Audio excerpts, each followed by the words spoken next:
क्या आप भी उन लोगों में से हैं जो दुनिया के सामने मुस्कुरा रहे हैं लेकिन अंदर से टूटे हुए हैं?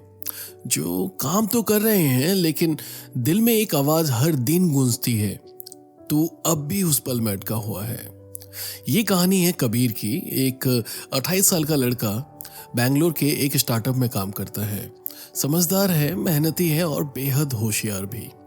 दुनिया कहती है कबीर तो सेट हो गया, लेकिन कोई नहीं जानता कि जब सब सो जाते हैं तब कबीर अपने लैपटॉप का एक फोल्डर ओपन करता है, मेमोरीज 2019 नाम का।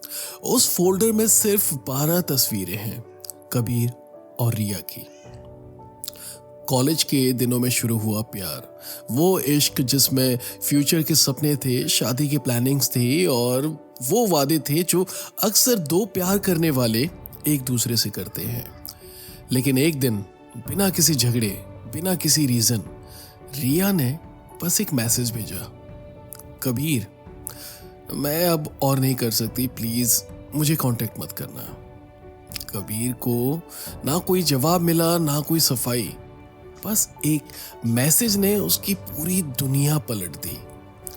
उस दिन के बाद कबीर ने सीखा, काम में खुद को उलझाए रखो, फीलिंग्स को अनदेखा करो और किसी पर भी भरोसा मत करो।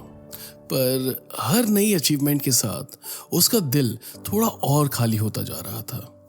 एक रात अकेले बैठे हुए उसने डायरी में लिखा, मैं माफ करना चाहता हूं लेकिन भूल नहीं पा रहा। उस रात उसने डिसाइड किया कि उसे उस फोल्डर को हमेशा के लिए डिलीट करना है। लेकिन क्या एक डिलीट बटन दबाने से यादें मिट जाती हैं? जब कबीर ने वो फोल्डर डिलीट किया तो ऐसा लगा जैसे कि उसके दिल का एक टुकड़ा किसी ने छीन लिया हो। अगले दिन ऑफिस में वो शाम था। एचआर ने पूछा, सब ठीक है ना कबीर? कबीर मुस्कुराया और बोला, हाँ बस थोड़ा सा थका हुआ हूं। पर रात को फिर वो डायरी खुली और उसमें लिखा, मैं हर दिन मुखौटा पहनकर जी रहा हूं। एक बार एक छोटी सी बात ने कबीर को अंदर से हिलाकर रख दिया।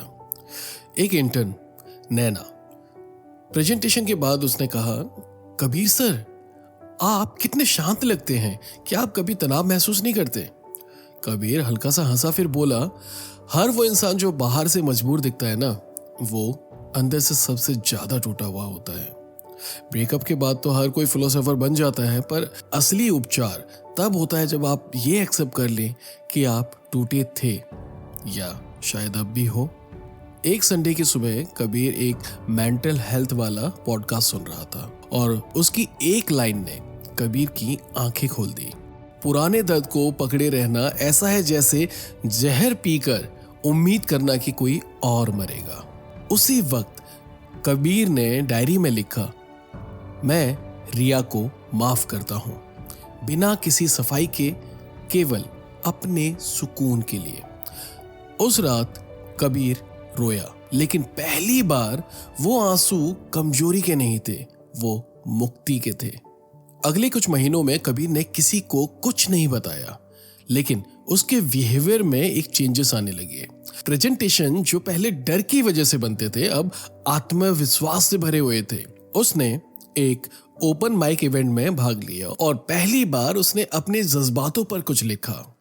टाइटल था, वो मिटा हुआ फोल्डर। लोगों ने तालियां बजाई। एक युवक उसके पास आया और बोला, भाई जो तुमने कहा ना, माफी बिना वजह की भी हो सकती है, उसने मेरी आंखें खोल दी। अब कबीर इंटर्न्स के लिए एक गाइड बन गया था, लेकिन असली गुरु वो खुद ही बन चुका था अपने जीवन के लिए। एक दिन रिया का ईमेल आया, कबीर मुझे सिर्फ माफी मांगनी थी, मुझ में तब हिम्मत नहीं थी, उम्मीद करती हूं कि तुम खुश होंगे। कबीर ने बस एक वाक्य में उत्तर दिया, मैं तुम्हें पहले ही माफ कर चुका था, बहुत पहले। फिर वो अपनी डायरी खोलता है और लिखता है, जिंदगी बदलने के लिए कोई चमत्कार नहीं चाहिए, सिर्फ दिल का बोझ उतारना पड़ता है। अगर आप भी किसी ऐसे पल में फंसे हुए हैं जो आपको आगे नहीं बढ़ने दे रहा, तो एक बार खुद से कहिए, मैं तुझे माफ करता हूं या करती हूं, अपने सुकून के लिए। क्योंकि सफलता तब नहीं आती जब आप ज्यादा मेहनत करते हैं, सफलता तब आती है जब आपका दिल हल्का होता है।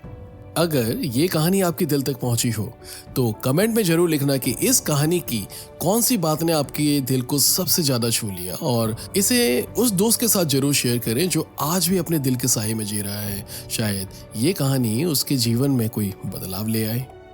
मिलते हैं अपनी अगली कहानी में। तब तक के लिए वीडियो को लाइक, शेयर और चैनल को जरूर सब्सक्राइब करें।